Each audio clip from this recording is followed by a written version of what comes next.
Welcome to our channel. Today we how to restore your Ring doorbell motion zones after reset step by step clearly. Begin by ensuring your Ring doorbell is fully set up and connected to your Wi-Fi network. Open the Ring app on your smartphone or tablet. Log into your Ring account if you haven't done so already. Once logged in, locate and select the device you want to configure. Navigate to the device settings option within the app. Tap on Motion Settings from the list of settings available. Select Motion Zones to adjust the active areas for motion detection. You will see a visual map of your doorbell's field of view. Here, you can customize the motion zones by dragging the corners of the highlighted area.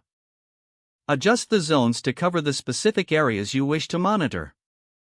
Ensure that you exclude any unnecessary areas to reduce false alerts. After setting the desired zones, tap Save to apply your changes. Next, review your motion sensitivity settings.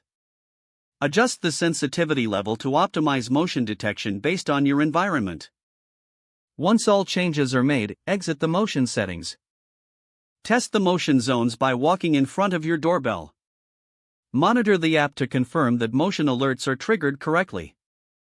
If adjustments are needed, repeat the process until satisfied with the settings. Your Ring doorbell motion zones are now restored and set up for optimal performance.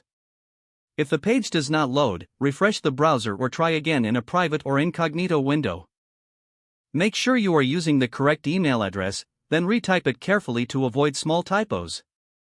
If your password is not accepted, use the reset option and create a new strong password you can remember.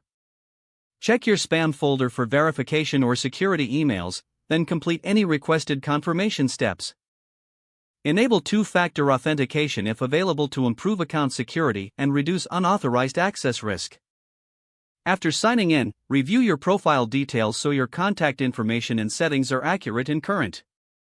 If you see an error message, note it down and try again after restarting your device and internet connection. Log out when you finish, especially on shared devices, to keep your account and payment information secure. If the page does not load, refresh the browser or try again in a private or incognito window.